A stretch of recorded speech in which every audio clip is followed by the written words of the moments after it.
Bonjour, bienvenue dans ce nouveau numéro de Conversation citoyenne. Mon nom est Dr Muntaga Diagne. Nous sommes ravis dans ce numéro d'accueillir l'éminent professeur Djiby Diakhaté. Djiby Diakhaté, sociologue, enseignant-chercheur de l'Université Cheikh Anta Diop de Dakar à l'Université d'Evry, en France, de l'amphithéâtre à l'espace public, il interroge ce qui nous relie et ce qui nous divise. Président du Conseil scientifique de l'Institut africain de management, membre du Conseil national de régulation de l'audiovisuel, coordonnateur de l'Observatoire de la citoyenneté de la ville de Dakar, il fait de la pensée un outil d'action. Dans Conversation citoyenne, Djiby Diakhaté nous parle de lien social, de culture, de jeunesse et de ce qui permet encore au Sénégal de faire société. Une conversation pour comprendre, transmettre et reconstruire du commun. Professeur, bonjour. Oui, bonjour, merci de m'avoir convié à cette table ronde. Excellent. Alors, nous sommes vraiment enchantés d'accueillir une éminente personnalité comme le professeur, qui, comme vous le savez, intervient beaucoup dans le débat public. Dans les derniers numéros, nous avons parlé de la souveraineté d'un point de vue diplomatique, d'un point de vue des droits humains. Mais qu'est-ce qu'une souveraineté durable s'il n'y a pas un lien sociable véritablement solide, un socle extrêmement influent et important, et un vivre ensemble également qui est important? C'est pour toutes ces questions que nous avons eu le privilège d'inviter le professeur aujourd'hui, où nous allons discourir de ces éléments. Alors, une section de l'émission avant qu'on commence, c'est une section un peu plus ludique, sur lesquelles nous vous posons quelques petites questions pour en savoir un peu plus sur vous.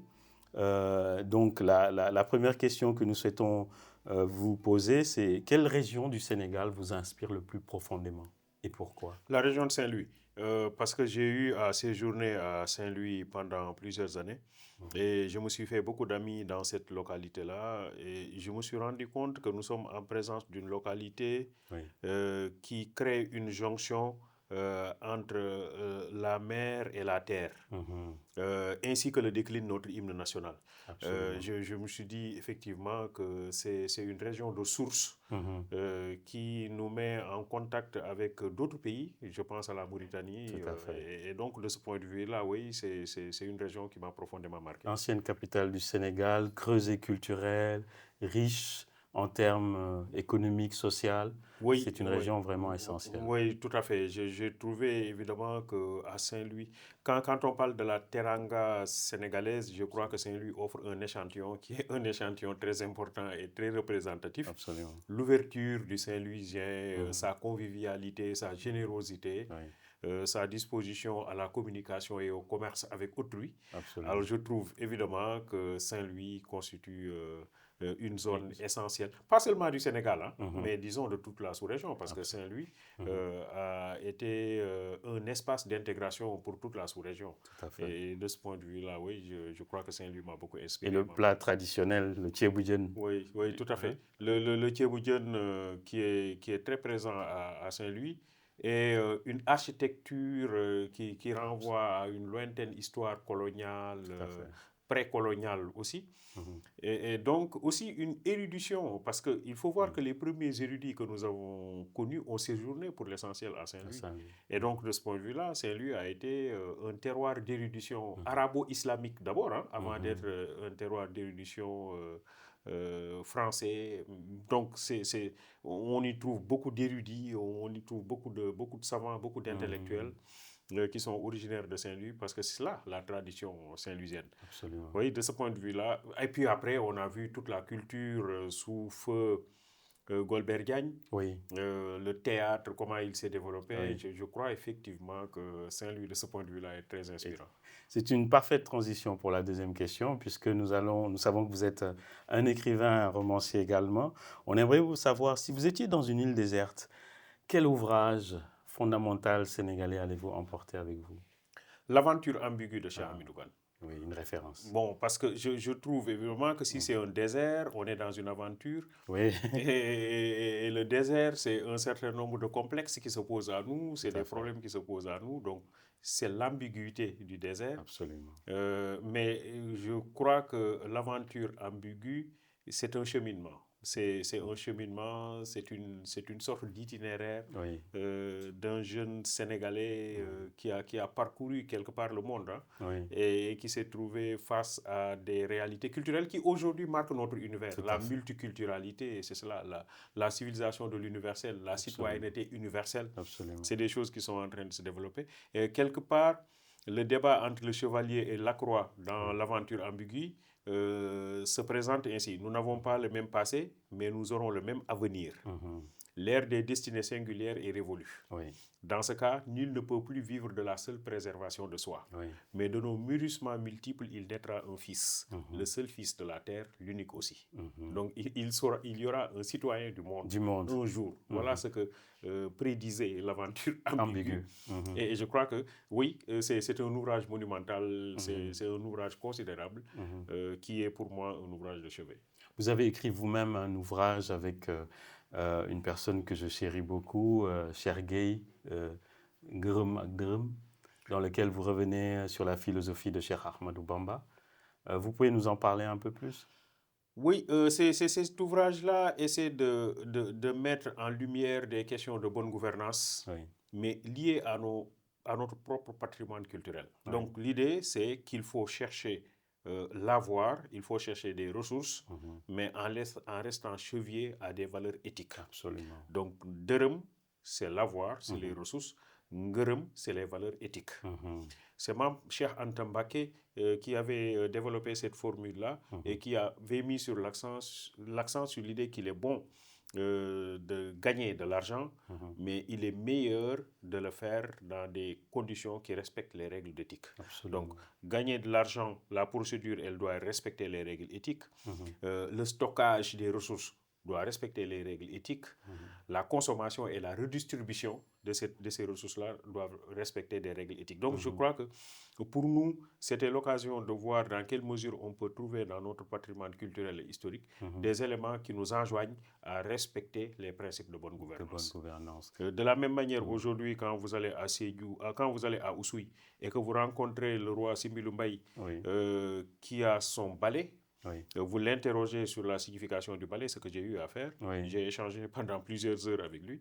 Et il m'a dit, le balai, c'est pour la propreté. Mais je lui dis, c'est quelle propreté? Parce que vous avez des sujets autour de vous qui s'occupent de la propreté. Il me dit, bon, ça, c'est la propreté externe. Le balai, c'est pour la propreté interne. Donc, je crois que c'est important.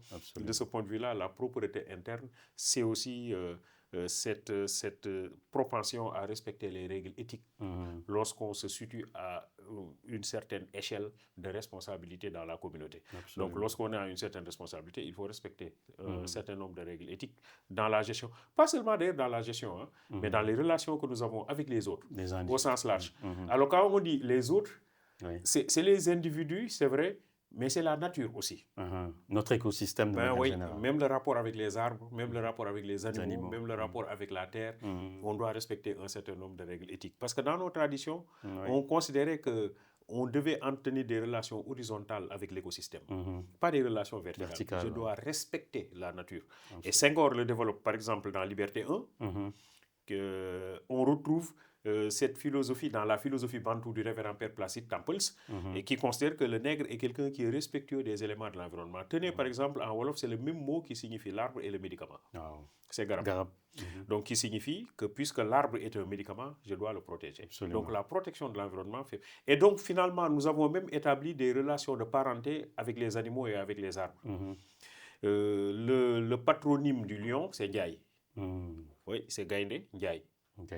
Le patronyme du lièvre, c'est Sen. On dit Leuxen. Donc, on a établi une parenté avec les animaux, on a établi une parenté avec les arbres, avec la nature de façon générale. Et donc, de ce point de vue-là, nous devons toujours respecter un certain nombre de règles éthiques dans nos rapports aux autres. Quand vous dites aux autres, maintenant, il faut y inclure l'écosystème de façon générale. Absolument. Parce que dans nos traditions, on était respectueux des éléments. Pas seulement respectueux, c'était même plus profond que respectueux. On était en harmonie. Oui, il y avait une révérence de la nature, une révérence.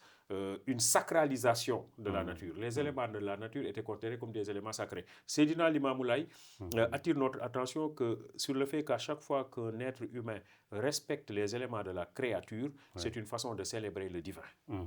Donc c'est important de considérer que tout élément de la créature relève de la propriété divine. C'est Dieu qui a créé. Et donc lorsque je respecte les éléments de la créature divine, je suis en train de célébrer Dieu, je suis en train de prier. Et donc Seydina Limamou Laye considère qu'il est important de ce point de vue-là de tout respecter. Respecter son prochain. Quand je respecte mon prochain, je considère que je suis en train de prier. C'est une forme de prière. Mais quand je respecte les plantes, quand je respecte la terre, quand je respecte l'eau, etc., je suis en train également de prier. Ça, c'est une des recommandations de Seydina Limamou Laye. C'est extraordinaire parce que je voulais vous poser la question sur la valeur culturelle sénégalaise que nous devrions absolument préserver, mais vous y intégrez un peu cette importance entre l'être et l'avoir, l'identité, le fait qu'on soit vraiment en osmose avec notre société. Mais vous avez parlé également, tout à l'heure, vous avez fait des références extrêmement importantes sur la société sénégalaise. Un mot qui résume selon vous l'âme de la société sénégalaise, mais aujourd'hui? C'est une situation de perte de repères. C'est une situation de crise. En fait, si on peut parler aujourd'hui de la société sénégalaise d'un mot, je crois que c'est la notion de crise. Cette crise, elle n'est pas seulement une crise économique. Elle est une crise économique, mais elle est une crise sociale. Elle est une crise culturelle au sens où il y a un certain nombre de repères culturels qui sont en train de se perdre. Il y a un certain nombre de valeurs de la tradition qui étaient pourtant quand même des valeurs positives et compétitives et qui sont en train de se perdre. J'ai parlé tantôt du respect de l'environnement, de la protection de l'environnement. C'est une valeur essentielle dans nos traditions et c'est une valeur qui est en train de se perdre de plus en plus. J'ai préfacé un ouvrage écrit par un colonel des eaux et forêts du Sénégal qui parle des plantes médicinales. Et ce colonel a montré que nous avons plus de 300 plantes aujourd'hui qui ont des vertus thérapeutiques certaines que nous avons perdues. Alors ça, c'est quand même un problème. Ça montre que nous sommes dans une situation de crise. C'est une crise identitaire. Nous avons perdu nos repères.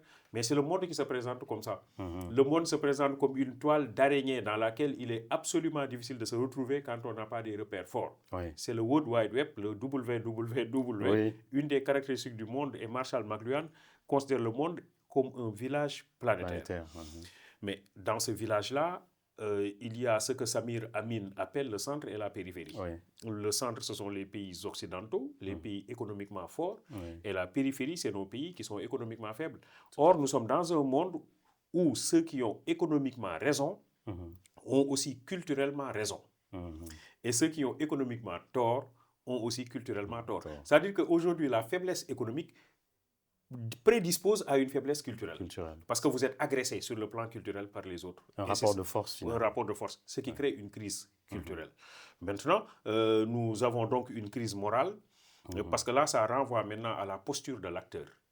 On se rend compte, on a parlé tantôt de Saint-Louis avec la générosité, avec la teranga saint-louisienne, qui est aussi une teranga sénégalaise. C'est des choses qui sont en train progressivement aussi de disparaître. L'idée qu'aujourd'hui se développe plutôt une suspicion, une sorte de haine, une sorte de querelle constante entre les acteurs. On a l'impression que nous sommes installés dans une communauté de compétition et de rivalité. Alors c'est partout des rivalités, c'est partout la suspicion, je fais toujours attention, j'ai toujours peur de l'autre. Une méfiance. Une méfiance. Surtout dans les milieux urbains et périurbains, c'est une réalité qui est très, très, très, très forte. On a l'impression, comme le dit Chinia Achebe dans Le Monde s'effondre, que le blanc a installé un couteau sur les choses qui nous tenaient ensemble et nous sommes tombés en morceaux. All things fall apart, le monde s'effondre. Le monde s'est effondré dans le monde de Chinia Achebe parce que Nouoyé est éloigné de Okonkwo qui est son propre père.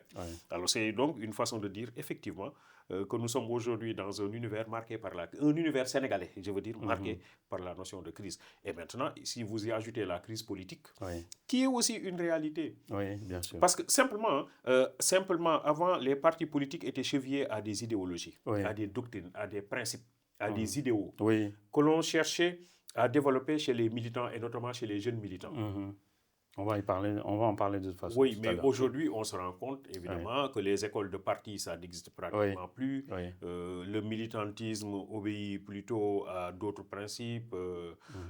D'accès de pouvoir, Voilà, rentier. voilà, c'est cela. Et Oui. donc, finalement, on assiste, il me semble, à une vraie crise politique. Donc, la notion de crise, je crois que c'est une notion qui caractériserait, on pourrait parler de l'école, de l'éducation, Oui. qui traverse aussi une situation de secousse Vous êtes permanente. bien passé pour le savoir. L'université est sortie Oui. dernièrement d'une très grande secousse, Oui. avec un niveau de violence très élevé. Oui. Et tout cela montre, évidemment, oui, je crois que la notion de crise caractériserait bien aujourd'hui un pays comme le Sénégal. Comme le Sénégal. On va en reparler de manière un peu plus élaborée. Alors, ça nous permet de conclure cette première partie où nous souhaitions en savoir un peu plus sur vous. Là, on va parler également en fait d'un regard sur la société sénégalaise, mais également de vous. On sait que vous êtes sociologue. On aimerait savoir en fait, en tant que éminemment chercheur de la sociologie, à quel moment vous avez estimé nécessaire de prendre la parole dans l'espace public? Je ne sais pas, mais disons que j'ai eu un parcours, je crois, qui m'a prédisposé peut-être à ça. Bon, d'abord, j'ai étudié le Coran, que j'ai récité avant d'aller à l'école, donc intégralement. Et on sait que l'étude du Coran nous prépare à l'oralité. Et ça, il faut le savoir aussi, parce que nous avons une tradition orale. Les premières écoles arabo-islamiques n'ont pas rompu avec cette tradition d'oralité. Bon, après, j'étais à l'école, j'ai fait un cursus d'abord supérieur de philosophie, sanctionné par une maîtrise de philosophie. Et après, tout de suite après ma maîtrise de philosophie, je suis allé enseigner la philosophie. Donc, j'étais enseignant très tôt.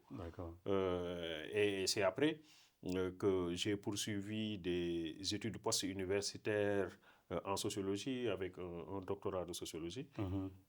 Et bon, après, au départ, c'est des questions qui étaient posées par des journalistes à Saint-Louis déjà, où j'ai enseigné la philosophie. La philosophie, oui. J'ai été très souvent invité par les radios de la place. D'accord. Ils sont très engagés, hein, les radios communautaires. En fait, c'est pourquoi je crois qu'il est important d'accorder aujourd'hui un peu plus d'intérêt aux radios communautaires. Parce que c'est aussi des radios de proximité. Tout à fait. Qui posent les vraies problématiques qui traversent les communautés. Les vrais problèmes que vivent les populations au niveau local. Je crois que les radios communautaires, en termes d'éducation, en termes de mobilisation autour de la citoyenneté, autour de l'intérêt public, les radios communautaires pourraient jouer un rôle excessivement important. Donc, j'ai été souvent invité par ces radios communautaires à discuter des problèmes de la localité. Et le plus souvent, d'ailleurs, on discutait des problèmes de l'école, parce que j'étais enseignant. On discutait des problèmes de l'école, des problèmes de sport, mais de sport liés à l'école. Par exemple, UASU. Ça, c'est des choses qui ont tendance à disparaître. Le sport était très présent dans l'espace scolaire avec les valeurs qu'il charriait. Absolument. Parce que, n'est-ce pas, quand on fait le football, quand on fait le handball, quand on fait le basket, quand on fait les arts martiaux, quand on fait l'athlétisme. La discipline, le sens collectif. Voilà, l'endurance, le fair play, etc., le respect de l'adversaire. Tout à fait. Donc, c'était des questions qui étaient discutées comme ça. Et puis après, quand je suis arrivé à Dakar, je crois que très tôt, j'ai été contacté par quelques télé, ou alors des conférences que j'ai eu à animer. Et après, ça a fait que certains journalistes se sont approchés de moi. Et de pas en pas, je me suis retrouvé profondément englué par l'espace public. Mais je crois que le plus important dans cette affaire, c'est de s'assurer toujours, comme le dit Balla Faseke dans Sundiata ou le peuple manding de Djibril Tamsir Niane, Balla Faseke, ce griot-là, porteur de parole, dit qu'à chaque fois que j'ai du mal, j'engage la dignité de tout mon lignage. Donc finalement, quand on est dans l'espace public et qu'on prend la parole, on doit être conscient des responsabilités qui nous engagent lorsque nous prenons la parole. Donc il y a des choses que nous n'avons pas le droit de dire. Il y a une posture que nous n'avons pas le droit d'avoir. Il nous faut être humble et il faut nous assurer que nous sommes en phase avec la vérité. On peut se tromper, mais qu'on le fasse dans le respect et dans la bonne foi. Donc, on s'est trompé de bonne foi. Et c'est ce que nous enseigne Balla Faseke, considérer que l'orateur, celui qui prend la parole dans l'espace public, est quelqu'un qui doit respecter un certain nombre de principes. L'attachement à la vérité, l'humilité, l'ouverture, la correction, c'est un ensemble d'éléments de posture que celui qui prend la parole en public doit avoir. chose que nous avons de moins en moins au niveau des réseaux sociaux, par exemple, puisqu'il y a une prise de parole dans ce contexte. Dans ce cadre-là, par rapport aux mutations sociales profondes que traverse la société sénégalaise aujourd'hui, quelles sont les actions qu'on peut mener, à votre avis, pour pouvoir réellement en fait, émettre des garde-fous par rapport à cette prise de parole? Je crois que pour l'instant, il y a deux niveaux. Le premier niveau, c'est une éducation à l'usage ou à la fréquentation du réseau social. Il y a beaucoup de gens qui vont vers le réseau social, mais qui n'ont pas été préparés. Oui. Parce qu'ils ont tendance à prendre pour argent comptant tout ce qui est développé dans les réseaux sociaux. Donc il faut, je crois, un esprit critique, une pensée critique développée par les uns et les autres, mais cela ne peut passer que par une éducation, une formation à la fréquentation du réseau social. Au Sénégal, il y a de cela quelques années, un petit enfant était venu et il nous avait pris beaucoup de millions. On nous avait fait croire que c'est quelqu'un qui parle toutes les langues, c'est quelqu'un qui connaît toutes les religions révélées. Et lorsque ce monsieur-là est parti, ce petit monsieur est parti, on s'est rendu compte que nous avons été arnaqués. Il s'appelle Cheikhou Sharifou. Sharifou, oui, voilà. Alors donc, ça montre que je crois que nous avons besoin de développer la pensée critique chez nous, qui peut nous pousser à ne pas accepter toujours tout ce qui vient et à faire attention aux préjugés et à la prévention. Je donne l'exemple d'un couple qui a vécu pendant longtemps sans avoir d'enfant et le couple avait fini par adopter un chien. Et le couple avait entouré le chien de tendresse, d'amour et d'affection comme si c'était son bébé. Le chien était bien traité, il était heureux. Malheureusement pour ce pauvre chien, quelques années plus tard, la femme est tombée enceinte et a mis au monde par la suite un joli bébé. Et à compter de la naissance du bébé, le couple a commencé à délaisser le chien, à marginaliser le chien et à ne focaliser désormais son affection et son attention que sur le bébé. Le chien s'est senti trahi. Un jour, le couple s'est mis sur la terrasse pour prendre une croûte. Au même instant, le bébé dormait en bas dans le salon. Le chien était aussi en bas dans le couloir à côté du salon. À un certain moment, le monsieur se rappelait que le bébé était en bas et que le chien était aussi en bas. Il a pris rapidement les escaliers et quand il est arrivé à autour du couloir, il s'est aperçu que la gueule du chien était tachée de sang et que le chien était en train de ronger un os. Le monsieur entre dans sa chambre, prend son revolver et tue le chien. Après, il entre dans le salon et il s'aperçoit que le bébé était en train de dormir tranquillement. Ce qui s'est passé, c'est qu'il y a une bête qui est entrée dans la maison, qui a voulu mordre le bébé et le chien n'a fait rien d'autre que tuer cette bête-là. Descartes nous dit, il faut éviter soigneusement la précipitation et la prévention et n'accepter aucune chose pour vrai avant de la connaître évidemment comme telle. Absolument. Donc, premièrement, c'est éduquer les personnes qui fréquentent les réseaux sociaux à l'usage de cet outil, premièrement. Deuxièmement, les gens qui diffusent des contenus et que nous avons tendance des fois à appeler influenceurs. Oui, c'est un mot qui revient souvent. Oui, bon, c'est comme un métier maintenant. Oui, pour les gens qui diffusent des contenus. Je crois que là aussi, il y a besoin de développer l'éducation à la base. Parce que c'est l'éducation à la base, notamment l'éducation familiale, qui nous pousse à avoir un certain nombre de réflexes, nous interdisant d'avoir certains propos, certaines postures lorsque nous parlons en public. C'est vrai que dans certains cas, vous avez des acteurs qui se cachent derrière l'anonymat, mais dans d'autres cas, il y a des personnes qui s'affichent et qui disent des choses qu'on ne peut pas prononcer normalement dans l'espace public. Des fois, ils peuvent se tromper de bonne foi, hein, comme j'ai dit, mais des fois, c'est fait à dessein. Il y a un besoin de manipulation. Raymond Boudon, c'est un atomiste, considère que la meilleure façon de manipuler quelqu'un, c'est d'agir sur son centre d'intérêt. Quand on sait ce que l'individu aime le plus, on peut le manipuler en s'appuyant sur ça.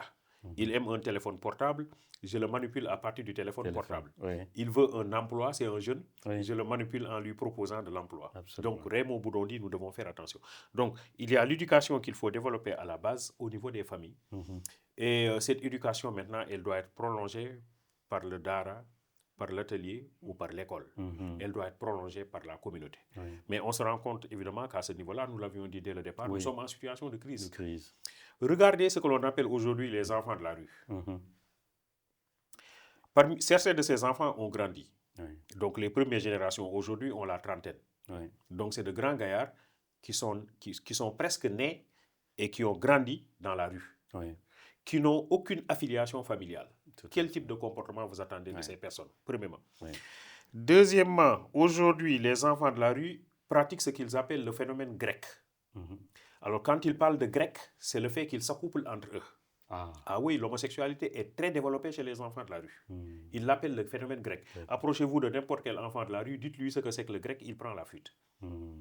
Alors, et quand ils pratiquent le grec, c'est de façon verticale et horizontale. C'est-à-dire verticale, c'est quand les gens qui sont adultes abusent des enfants. Parce que vous trouvez des adultes qui ont la vingtaine qui abusent des enfants qui ont 6 ans, 5 ans. Et entre enfants du même âge, donc entre pères, ils font l'accouplement aussi. Donc là, c'est horizontal. Mais je vous assure que le niveau d'homosexualité est excessivement élevé chez les enfants de la rue. Qu'est-ce qu'il faut faire? Alors là aussi, à mon avis, il ne faut pas simplement se contenter de dénoncer le phénomène. Il faut trouver aussi des solutions alternatives. Et à mon avis, une des solutions alternatives, c'est les associations confessionnelles pourraient jouer un rôle important. Oui, les daïres, etc. Il y a certains marabouts qui ont cherché de récupérer ces jeunes à un certain âge, parce qu'à un certain âge, les récupérer et leur insuffler de nouvelles valeurs. Quand vous allez au niveau de l'église, vous avez les âmes vaillantes, cœurs vaillantes, ce que l'on appelle les CVA, et les CVA-EA, c'est les cœurs vaillantes, âmes vaillantes, cœurs vaillants, âmes vaillantes au niveau de l'église, mais qui jouent un rôle important avec le phénomène des scouts. C'est vraiment un élément important de récupération de certains jeunes. Et certains jeunes qui étaient égarés, on les récupère et on les remet dans le circuit. Monseigneur Hyacinthe Thiandoum considérait que l'un des leviers les plus importants pour un responsable religieux, c'est l'éducation de la jeunesse. Et donc, je crois qu'à ce niveau-là, les associations comme Âme Vaillante, Cœur Vaillante, les scouts, il y a d'autres structures qui existent comme ça. Les pionniers, c'est comme ça qu'on les appelle, on joue et continue de jouer un rôle excessivement important dans la récupération de certains jeunes qui étaient perdus, égarés, et que l'Église récupère, l'Église rééduque, l'Église leur insuffle de nouvelles valeurs morales. Alors, c'est important, ces catéchumènes-là qui sont récupérés par l'Église et à qui on insuffle de nouvelles valeurs. Les daïres aussi ont joué un rôle important. Moi, je connais beaucoup de marabouts qui, dans les banlieues, dans certaines zones à problème, ont récupéré certains jeunes et ont essayé de les remettre dans le circuit économique, par exemple, dans le circuit de production, et de les réconcilier avec la société, quelque part. Donc moi, je crois que au fond, quand on parle aujourd'hui des réseaux sociaux, nous avons en miniature notre société qui est en train d'être dans une situation de déréliction. Le réseau social, c'est des gens naïfs qui le fréquentent des fois sans le connaître et qui sont victimes de toutes les formes d'abus. Le réseau social, c'est quelqu'un qui est appelé influenceur, qui l'utilise et qui diffuse des contenus allant dans le sens de manipuler et de lui donner plus de force, de lui donner aussi de la force économique derrière. Bien sûr. Mais je crois que tout ça, la meilleure façon de se positionner, c'est d'éduquer nos populations à l'usage des réseaux sociaux. Excellent. Ça fait une bonne transition dans la partie 2 sur la culture, l'imaginaire et les vivre ensemble. Et on aimerait savoir, aujourd'hui, vous en avez un peu parlé, mais le débat public sénégalais plutôt, est-il aujourd'hui polarisé, instrumentalisé? Vous avez parlé un peu des enjeux politiques. Ou est-ce qu'il est éclairant? Est-ce qu'au niveau du débat public aujourd'hui, on arrive à trouver des acteurs qui arrivent justement à faire une moralisation de la vie sociale? Ou est-ce qu'elle est crispée autour des tensions souvent politiques, des abus qu'on voit dans les réseaux sociaux, mais qui sont également restitués auprès des télés et autres? Si vous aviez à caractériser ce débat public sénégalais, il serait comment selon vous? Oui, vous avez parlé de débat pollué. En fait, la pollution du débat, c'est qu'en fait, on trouve encore des acteurs qui travaillent à véhiculer des valeurs positives, qui travaillent à renforcer notre force morale et à garder intacte notre identité dans un monde où il y a des secousses qui viennent de partout. Donc, il y en a encore qui continuent à porter ce type de parole. Maintenant, vous avez malheureusement de l'autre côté des acteurs qui travaillent à être dans la manipulation et qui tirent malheureusement vers le mal, d'abord à travers leurs propos et puis ensuite à travers leur posture. ça se trouve au niveau des télévisions, ça se trouve au niveau des réseaux sociaux. Mais là où il y a la difficulté, c'est que vous trouvez des acteurs qui normalement devraient être dans le sens du développement de la moralité et de la probité, Oui. normalement, et qui malheureusement, et sont attendus sur ce terrain-là, mais malheureusement sont dans l'espace des contre-valeurs. Alors à partir de ce moment-là, ça crée de la confusion. Oui. Parce que justement, quand un certain type de personne parle, on s'attend à une certaine orientation, on s'attend à un certain type de débat.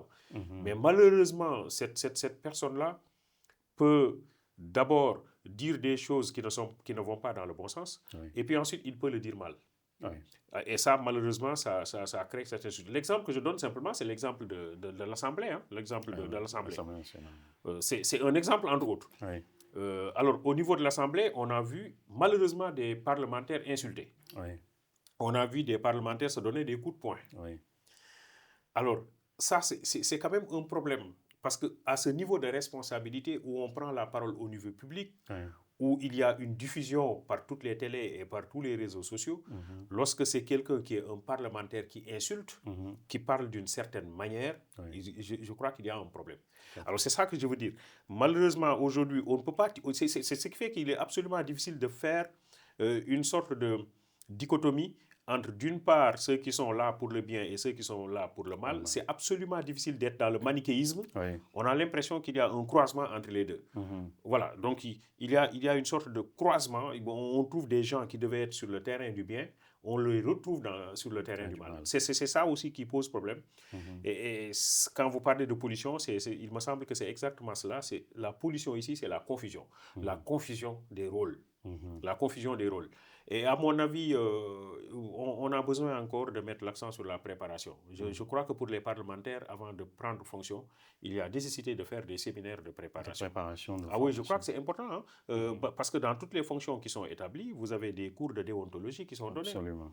C'est la déontologie, c'est les valeurs éthiques liées à l'exercice d'une profession. Tout à fait. Donc, de la même manière, lorsque moi je suis parlementaire, il y a aussi des règles, un code de déontologie. Il y a un type de comportement que je dois avoir. On ne peut pas imaginer l'hémicycle avec des coups de poing. Évidemment, on me dira qu'ailleurs on trouve ça. C'est ce que j'allais vous dire. Mais non, ce n'est pas une raison. Ce n'est pas parce que les autres font ça que moi je dois le faire. Nous devons avoir, nous, notre identité. Absolument. Lorsqu'on parle, c'est pour éviter de se donner des coups de poing. Tout à fait. La charte de Kourouga-Fouga. Nous sommes en 1235 au Mali. La bataille de Kirina, qui a opposé les troupes de Soundiata Keïta aux troupes de Soumaoro Kanté. Soundiata Keïta bat à plate couture les troupes de Soumaoro Kanté. Mais après les avoir battus, il dit, nous sommes quand même tous des Maliens. Mettons-nous ensemble et discutons de la façon dont nous devons organiser le fonctionnement de notre pays. Ce qui a conduit à la charte de Kourouga-Fouga. Une des dispositions fondamentales de cette charte, c'est la libération de la parole, qui va constituer une sorte de ressort contre la violence. La libération de la parole comme ressort contre la violence. Il faut que les gens parlent, mais que les gens parlent de la façon la plus disciplinée qui soit pour éviter la violence. Parce que quand même, la parole peut être plus dangereuse qu'une épée. On l'a vu au Rwanda. Ben oui, on l'a vu au Rwanda. Radio 1000 collines, on a reporté des affaires entre les Hutus et les Tutsis et ça a conduit à des milliers et des milliers de morts. La parole peut constituer un problème. Un guerrier n'a pas peur des armes, il a peur des mots. C'est Victor Hugo qui parle comme ça. Un guerrier, il fait face à des armes, mais un mot peut l'assassiner. Un mot peut nous créer des problèmes. Ce qu'en psychologie, on appelle la programmation neurolinguistique. C'est que des fois, je peux vous dire un mot qui vous galvanise. Je vous rencontre le matin, je vous dis, mais très bien, vous êtes en forme, vous pétillez de forme, vous avez une excellente mine, vous avez bien dormi. Alors, je vous ai ragaillardi, je vous ai motivé pour toute la journée. Tout à fait. Mais je vous croise tôt le matin, je vous dis, mais qu'est-ce qui se passe, toi? Tu es malade, tu es devenu frêle, tu es devenu petit. Est-ce que tu es allé voir le médecin? Je vous ai assassiné pour la journée. Parce que je vous ai programmé négativement. C'est ça que l'on appelle la programmation neurolinguistique. Alors, ça signifie finalement que le mot peut avoir un impact positif ou négatif sur l'acteur. Tout à fait. Alors, je crois que de ce point de vue-là, on a besoin de préparer ceux-là qui prennent la parole, les parlementaires et ceux que l'on appelle des influenceurs. On a besoin de les préparer à la prise de parole en public, en leur faisant croire que l'impact peut être un impact nocif, mais aussi un impact positif. Tout dépend de la façon dont vous utilisez la parole. Il faut savoir l'utiliser de la façon la plus positive et la façon la plus généreuse qui soit. En tout cas, avec vous, justement, on se rend compte que la parole est quelque chose qui nous permet d'avoir beaucoup de connaissances et on en profite. Avant de passer à la partie 3, on aimerait savoir justement, on a parlé au début de la notion de vivre ensemble. Il y a beaucoup de notions maintenant fermement de l'identité sénégalaise qui ont tendance à être galvaudées. La notion de masla, par exemple, qu'on a beaucoup dévoyée. Si vous pouvez revenir un peu sur ce concept, est-ce que vous pensez que c'est un concept qui peut nous permettre d'intégrer ce vivre ensemble? L'histoire de ce concept, c'est l'histoire de la façon dont nous avons occupé l'espace. Alors, est-ce que vous savez que dans nos traditions, le terroir était une famille? C'est-à-dire que tout un village était une famille élargie. Et donc, les gens qui habitaient dans le village n'étaient pas des cohabitants, ils étaient des parents. Ils étaient des parents parce que le village est une famille élargie. Et le village a été fondé par un ancêtre fondateur et tous les membres du village sont conscients de leur commune appartenance à cet ancêtre origine. C'est pourquoi le village porte le nom de Keur. C'est-à-dire c'est la maison de. C'est l'ancêtre qui l'a fondé. Keur Massar, Keur Ndiaye-Lo, Keur Daouda, Keur Madiabel, Keur Dago, etc. Ailleurs, on parle de Kounda, Sissé Kounda, Touré Kounda, Tamba Kounda, qui serait la demeure des Tamba, parce que Tamba est un patronyme que nous connaissons au Sénégal. Tout à fait. Les Alpulaar parlent de Saré, Saré Yoba, etc., qui signifie la maison de. Donc, dans nos traditions, quand on vivait ensemble, c'est que tous les membres de la communauté entretenaient des relations de parenté. C'est ce qui fait dire à Evans Pritchard dans les Nuères que dans ces sociétés-là, on est parents ou on est ennemis. On est parents ou on est ennemis. Les Wolofs disent l'homme est le remède de l'homme. Nit garabam. Les Alpulaar disent neddo ko bandum, ce qui signifie la même chose. L'individu est toujours référé à sa parenté. Les Sérères disent au kin, au pogum, ce qui signifie la même chose. L'individu est toujours référé à sa famille. Voilà qui fait qu'on ne connaissait que la famille. Que lorsqu'un homme se levait pour demander la main d'une fille, d'une femme, on s'intéressait à son origine lignagère.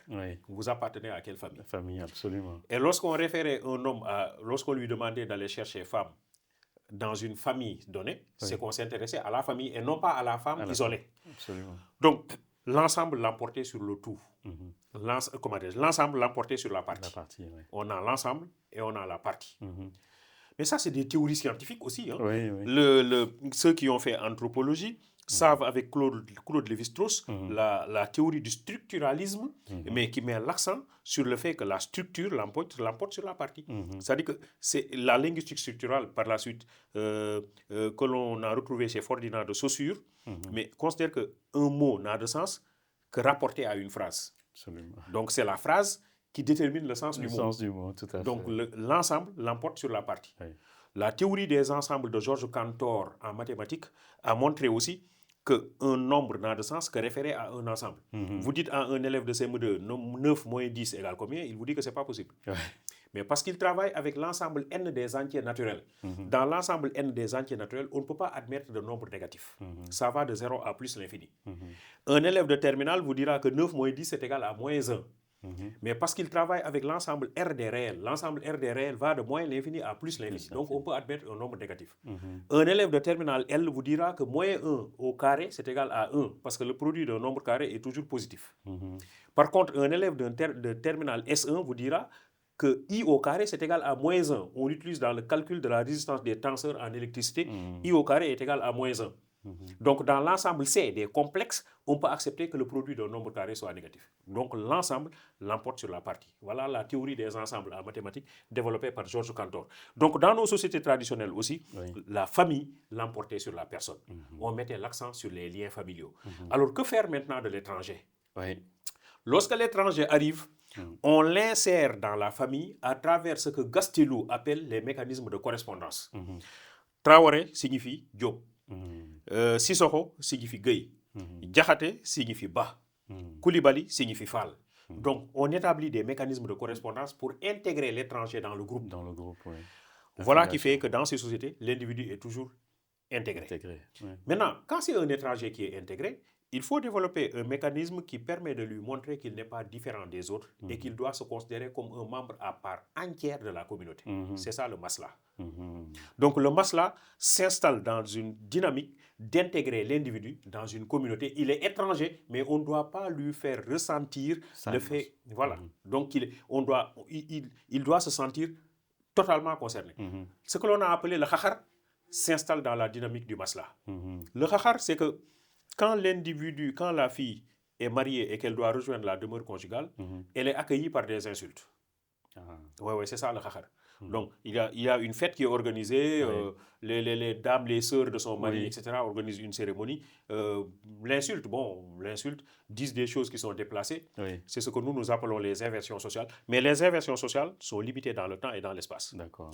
Donc, pendant 30 minutes, 1 heure de temps, c'est des insultes et c'est des façons de lui dire on a cassé le mur de glace, tu es désormais membre à part entière de la famille. Une fonction sociale assez précise. Voilà, c'est ça. Donc, on évite d'être trop diplomatique, on évite d'être, je ne sais pas moi, trop procédurier, etc. On veut que toutes ces choses-là disparaissent et que l'intimité s'installe. Boulignon, c'est ce que les Wolofs disent. L'intimité s'installe. On veut que l'intimité s'installe.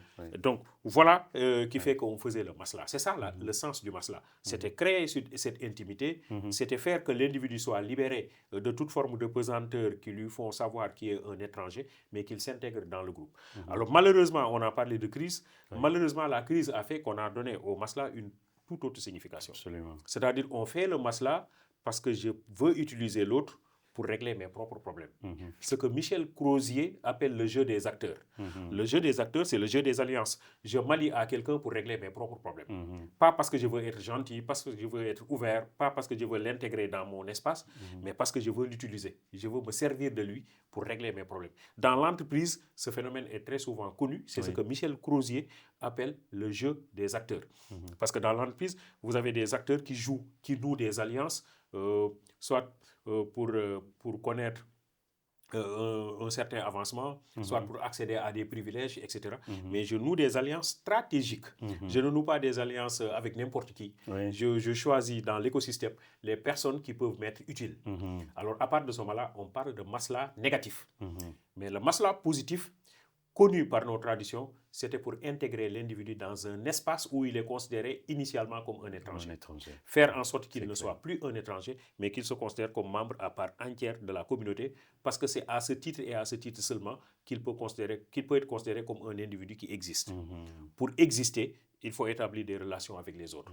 S'il n'y a pas de relation avec les autres, on n'existe pas. Excellent. Ça nous permet de bien comprendre justement en fait l'apport que tout individu peut avoir dans cette société, et justement les ferments solides de la société sénégalaise qui ont permis cette construction sociale. Alors nous en arrivons quasiment à la fin de l'émission, malheureusement. Je vous avais dit au début qu'avec le professeur Diakhaté, on est dans les connaissances, dans l'échange généreux. On aimerait dans cette dernière partie justement, puisque cette émission également s'adresse d'une certaine manière aux jeunes dans l'engagement critique, que vous nous donniez quelques maximes et quelques principes qui pourraient avoir écho à ces jeunes ou à la société sénégalaise. Pour vous, quels sont les 3 maximes ou principes qui doivent guider l'action des jeunes selon vous? La première maxime, peut-être que je vais la tirer des Arabes. Les Arabes disent ce qui distingue le jardin du désert, ce n'est pas l'eau, mais c'est l'homme. Donc, ça veut dire que c'est l'homme qui fait du désert un jardin. Absolument. Ah, on le trouve à Dubaï. Dubaï est un désert, et on en a fait un jardin. Un jardin, tout à fait. Mais c'est l'homme aussi qui fait du jardin un désert. L'homme peut détruire un jardin et en faire un désert. Donc, nous voulons aujourd'hui des jeunes qui fassent du désert un jardin.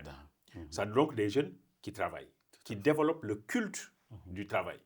Mais quand je parle de culte du travail, c'est vraiment religieux.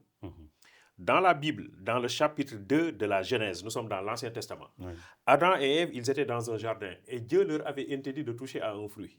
C'est le fruit de la connaissance. Un jour, le serpent a dit à Ève, si vous mangez le fruit, vous devenez aussi ou plus intelligente que Dieu. Ève mange et devient effectivement intelligente. Elle va voir son mari Adam et lui dit, j'ai mangé le fruit, je suis devenu intelligent, tu dois faire comme moi. Adam mange et devient effectivement intelligent. Dieu les appelle tous les deux. Il dit à Adam et à Ève, venez vers moi, j'ai besoin de vous. Ils disent à Dieu, attendez un instant, nous sommes nus. Mais Dieu leur dit, comment vous avez fait pour savoir que vous êtes nus? Parce que jusque-là, vous l'étiez, mais vous ne le savez pas. C'est que vous avez mangé le fruit de la connaissance que je vous avais interdit de toucher. Et Ève dit, c'est le serpent qui m'a poussé à manger. Et Adam dit, c'est la femme que tu as mise à côté de moi qui m'a poussé à manger. Dieu les sanctionne tous les trois. Il dit au serpent, tu seras l'animal le plus maudit des animaux de la terre. Tu marcheras à plat ventre et tu mangeras de la poussière. Je créerai inimitié entre toi et les autres animaux de la forêt et les hommes te blesseront la tête par le talon. Dieu dit à Adam, à Ève, puisque toi, tu as poussé ton mari à manger le fruit, désormais tes désirs porteront sur ton mari, mais il te dominera et tu enfanteras dans la souffrance. Et Dieu dit à Adam, puisque toi, tu as écouté la voix de ta femme et non ma voix, désormais c'est à la sueur de ton front, donc le travail, que tu assureras ta nourriture tous les jours de ta vie jusqu'à ce que tu retournes à la poussière d'où tu fus pris, parce que tu n'es que poussière et tu retourneras à la poussière. Absolument. Et dans la seconde épître aux Thessaloniciens, nous sommes dans le Nouveau Testament, Saint Paul dit que ceux qui ne travaillent pas ne mangent pas non plus. Donc travailler pour faire du désert un jardin. Dans le Coran, vous retrouvez exactement les mêmes dispositions. Dieu dit dans le Coran, Sabi isma rabbikal ahla lezi khalaqa fasawa wa lezi khadara fahda. Glorifie le nom de ton Seigneur, c'est lui qui t'a créé, c'est lui qui fixe ton destin. On pourrait penser que le destin existe et que je peux rester les bras croisés, ce qui devra m'arriver, m'arrivera forcément. C'est inéluctable d'une certaine manière. Voilà, donc je ne travaille pas. Ici, je ne travaille pas. Mais attention, Dieu dit dans le Coran, je vous ai créé pour une vie de lutte. Je vous ai créé pour une vie de lutte, donc vous ne devez pas rester les bras croisés. Vous devez lutter. Lutter pour changer vos conditions de vie, mais lutter pour transformer l'environnement de façon générale, de façon positive aussi, pour que la créature puisse en bénéficier. Donc, première chose, je crois que c'est important, mettre l'accent sur le culte du travail. Deuxième élément, donc le premier proverbe, la différence qui différencie, l'élément qui différencie le jardin du désert, ce n'est pas l'eau, mais c'est l'homme. Deuxième élément qui me semble important, c'est que la force de l'homme se trouve chez son prochain. Le respect du prochain. Ce que nous savions naguère, c'est que charité bien ordonnée commence par l'autre. Et pas par soi. C'est l'erreur. Charité bien ordonnée commence par l'autre. Dans nos traditions, ça se passait comme ça. Donc, on considère que ce qui fait ma force, c'est le respect de l'autre.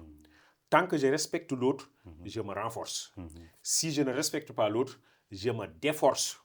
C'est Senghor qui parle comme ça dans Liberté 1. Donc j'ai besoin de respecter l'autre et de me donner de la force. Et c'est ce qui fait que dans nos traditions, on considère que l'être humain est sacré et il est à considérer comme tel, comme un être sacré. Honoré de Balzac considère dans cette perspective-là que l'amitié, nous devons toujours la préserver et la garder. Les amis véritables sont dotés de l'odorat des chiens. Ils flairent les chagrins de leurs amis, en devinent les causes et s'en préoccupent. Si vous fréquentez les contes d'Amadou Koumba de Birago Diop, vous avez un épisode qui s'appelle l'os de Morlam. Mais Morlam, il est mort parce qu'il ne voulait pas partager son os avec son meilleur ami Moussa. Absolument. C'est aussi simple que ça. Donc je dois respecter mon ami. Ce que je veux pour moi, je dois le vouloir pour mon prochain. Absolument. Donc c'est important, le respect du prochain. Considérez que charité bien ordonnée commence par l'autre. Donc nous avons besoin de respecter l'autre. Le dernier élément qui me semble important, c'est la quête du savoir. Nous devons à tout prix avoir des jeunes qui se mettent à la quête du savoir. Tout à fait. Dans les traditions des écoles arabo-islamiques, la formule qui a été utilisée, c'est que le maître est celui qui connaît. Le maître est celui qui connaît. Voilà, c'est comme ça qu'on dit dans les daras. Le maître est celui qui connaît. Si tu traduis en Wolof, ça signifie Kumokal Falou. Kumokal Falou. Le maître est celui qui connaît. Oui, la traduction, elle pose toujours des problèmes. Surtout dans un monde où les choses s'enchevêtrent. Je dis souvent, quand on dit « Boy, demain, dina jaar sa gale, ñu tek tian, Inch'Allah », personne ne sait quelle langue je parle. Il y a un mélange de tout. Il y a un mélange de langues. « Boy, demain, dina jaar sa gale, ñu tek tian, Inch'Allah ». Alors, donc la quête du savoir ici, c'est qu'aujourd'hui, nous devons avoir des jeunes qui se mettent résolument à la quête du savoir. S'armer de science jusqu'aux dents. C'est Cheikh Anta Diop qui parle comme ça. S'armer de science jusqu'aux dents. Aujourd'hui, on parle de l'économie du savoir. Hein? On parle de l'économie du savoir. Donc, être bien partout, mais être bien dans la prospective. là aussi nous avons des fragilités. Oui. Oui, dans la prospective. Pensez à ce qui va arriver dans 50 ans, dans 100 ans. Dans certaines grandes universités occidentales, quand les étudiants font leur mémoire là, on leur demande ne nous parlez pas de ce qui se passe aujourd'hui. Absolument. Mais faites des projections. À partir de ce qui existe, développer des tendances lourdes. Absolument. Et pourtant, un des grands maîtres de la prospective est un Sénégalais. Extraordinaire. Il s'appelle Gaston Berger. Extraordinaire. Oui, Gaston Berger. Gaston Berger est sénégalais. Même si le nom sonne totalement français, et même s'il est d'origine française. Gaston Berger. Et lui, il est un des prophètes de la prospective. C'est-à-dire que je suis en train d'exister aujourd'hui, je suis en train de vivre aujourd'hui, mais je dois me projeter sur les années à venir. Qu'est-ce qui va se passer? Bon, au Sénégal, nous avons une population qui est jeune, très jeune d'ailleurs. Plus de 71% de la population a moins de 35 ans. Au Sénégal, nous avons 700 km de côte qui va de l'ancienne région du fleuve, donc le Matam, jusqu'au Finistère que constitue le Cap Skirring. Une population jeune. Nous avons suffisamment de terres arables. Plus de 300 000 hectares de terres arables au niveau du delta, des terres arables au niveau du Sunguruguru dans le Sédhiou, des terres arables au niveau de la vallée de l'Anambé lorsque vous allez vers le Vélingara. Et le Sénégal importe du jus de mangue de l'Arabie Saoudite. Or, en Arabie Saoudite, il n'y a pas de mangue. Voilà la contradiction. Alors, ce que je veux dire, c'est que nous avons besoin de développer la connaissance. Nous avons besoin de développer le savoir. C'est cela seulement qui nous permet de transformer notre environnement. Sinon, ce qui risque de se passer, nous risquons de quitter en masse les régions de l'intérieur pour venir nous concentrer à Dakar, au lieu de développer des connaissances qui nous permettent de développer, de changer, de transformer ces régions de l'intérieur. Directement. Nous venons nous concentrer à Dakar. Dakar, aujourd'hui, c'est 550 km². C'est la région la plus petite du Sénégal, 0,3% du territoire national sénégalais. Dakar n'est rien. La région de Louga fait plus de 70 fois la région de Dakar. Extraordinaire. La région de Tambacounda fait plus de 45 fois la région de Dakar. À Dakar, vous avez autour de 8 millions d'habitants au kilomètre carré. 8 000 habitants au kilomètre carré à Dakar.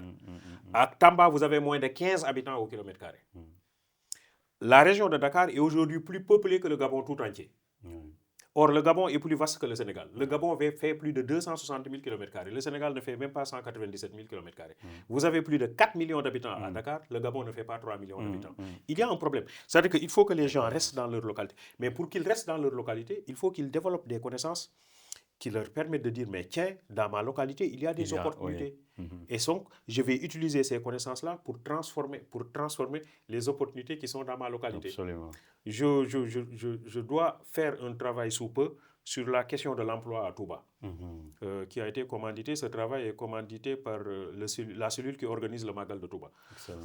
Mais c'est à peu près la même chose. On trouve beaucoup d'opportunités. Je me suis rendu dans une localité du Sénégal, je taire le nom de cette localité, pour faire une conférence sur la problématique de l'emploi.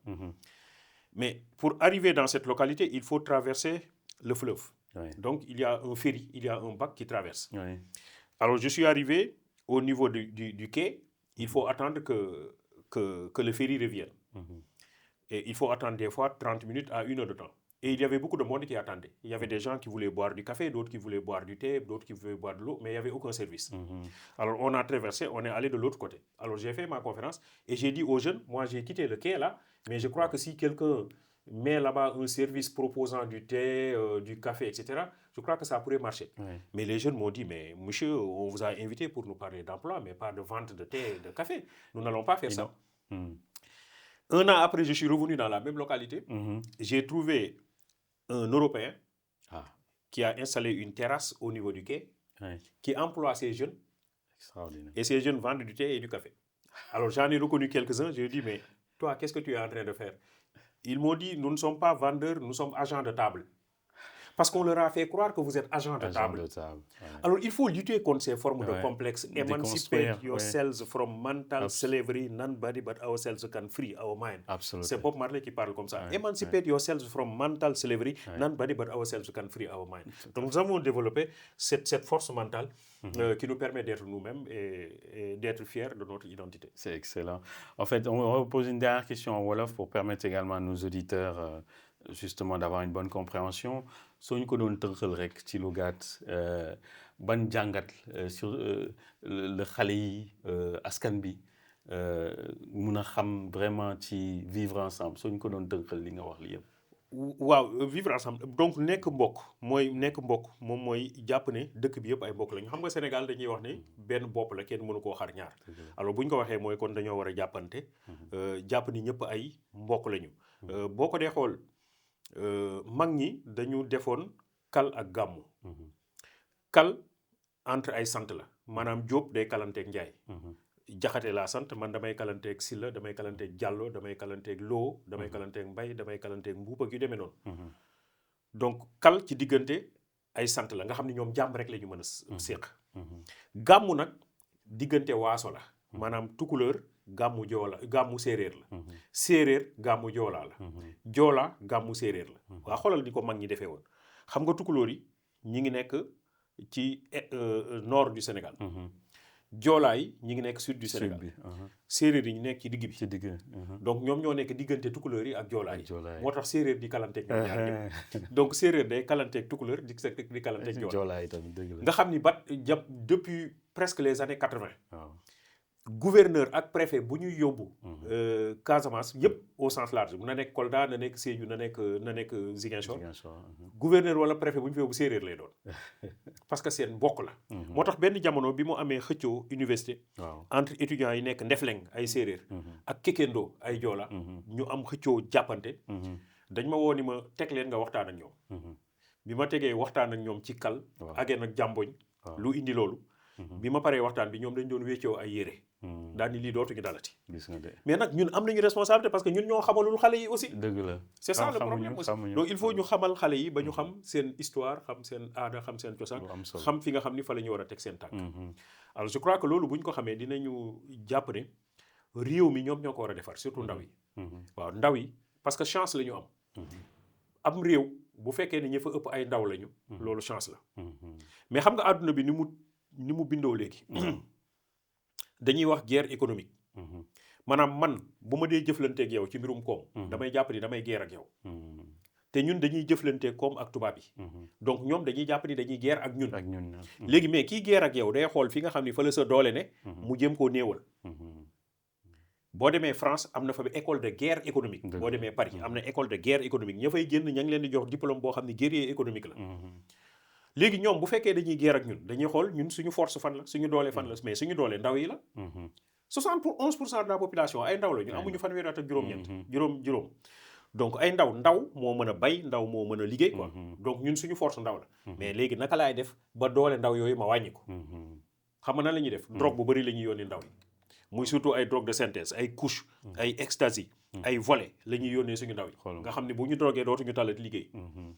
bi ci des mooy ñu xiirtal leen ci fo ay football ak ay fo xam ni dafa bon mais dañ leen ciy xiirtal ba nga xam ne ci loolu rek la ñuy jub mais bi ci des mooy suñu jigéen ñi nga xam ne ay liggéeykat lañu ñu fexe ba ñoom ñëpp seen xel yi ci oto rek lay ne tey jii jigéen bu dajale juróomi million bu njëkk bu ko musaan dajale danaan maa ngi dem jawbe wuti ji tiir wuti ji géej gi ñëw jaay pour loolu gën a dox ma mais léegi bu dajalee juróomi million wala mu natt boo ko natt ba am juróomi million teggi la muy njëkk a xalaat mooy oto laay jënd pour toroxal samay noonu dañ koy waxee te nag duñ jënd oto bu ndaw bu mag la ñuy jënd bu ñu jaxaseeg jigéen ñi pour tiim seen i noonu dafa am sama jigéen bu ma wax lu mel noonu parce que moom dafa waroon a teggi nat ni ma daw bu teggee dafay dem jawbe pour liggéey mu teggi ñëw ni ma bàyyi naa loolu damay jënd oto bu mag tiim samay noonu waaw mais pourquoi ma wax loolu parce que ñoom ay liggéeykat lañu mais dañuy xiirtal suñuy ndaw ci yeneen parce que oto bi tubaab bi moo la koy jaay mais jënd oto moo gën a yomb ci oto jënd oto ci oto moo gën a yomb mais li ci des moom mooy essence ba koy dawal mooy huile ba ngay war a changer mooy pièces et cetera te loolu yëpp ñoom ñoo la koy jox alors pour wan la ni kon suñu ndaw yi il faut peut-être ñu gën leen a former ñu gën leen a xamal àdduna bi ni mu rëddoo ba ñoom ci seen bopp ñu xam fu ñuy teg seen tànk lan la ñu xam seen aada ak seen cosaan parce que waruñu xeeb suñu bopp dañu am aada ak cosaan boo xam ne bëri na ci lu baax lu jag loo xam ne buñ ci jàppee mën nañu changer tey jii boo demee ci chinois yi mais dañ lay wax Confucius seen maam la ñoom Confucius lañ gëm boo demee côté yooyu noonu dañ lay wax Lawsa seen maam la boo demee Tibet dañ lay wax Dalai Lama ñoom yooyu lañ gëm mais ñun tamit ñu am ay mag yoo xam ne liggéey nañ fi liggéey bu am solo bàyyi fi ñun ñu bëgg koo bàyyi bëgg a dem toppi ñeneen ñi moom la Joseph Kizerbo di wax la naat des autres Cheikh Ahmed Tidiane Sy Al Maktoum yàlla na yàlla yokk leeram nee na tumranke ma ngay tàmbali ci ba nga xeebee sa bopp mais basangu jàmbur du basang bis boo fanaanee ci basangu jàmbur Joseph Kizerbo moo ko wax nee na bis boo fanaanee ci basangu jàmbur jàppal ni ci suuf nga fanaan waaw parce que yow am nga basang bu rafet nga bàyyi ko fa dem jëli basangu jàmbur yaa ma ne woon mani la te neewatoo ma te gis naa ku ma ne te yaatee mani ko boo ma neewatul bu ma nee te dinaa ko ne loolu la wala fooy Amna solo. Professeur, vraiment un grand merci. Vous avez entendu comme moi le professeur et comme je le disais au début, réellement au niveau de la souveraineté durable, on ne peut pas la mettre en durabilité s'il n'y a pas ce socle social qui est extrêmement important. Donc il nous a rappelé réellement les ferments de la société sénégalaise, l'engagement citoyen que nous devons faire envers nos propres valeurs, la connaissance qui est extrêmement importante et aller chercher la connaissance où qu'elle puisse être, mais soyez réellement fiers de votre identité. Et c'est réellement le message que nous avons eu aujourd'hui, nous vous en sommes vraiment reconnaissants. Alors nous vous invitons à nous suivre, continuer à vous abonner, justement soit via nos pages des réseaux sociaux, mais également via le MLK Global Strategy. Et nous vous invitons à nous écouter pour la prochaine fois, où nous aurons également un autre expert qui va venir échanger avec nous. Nous vous remercions de votre attention. Merci beaucoup.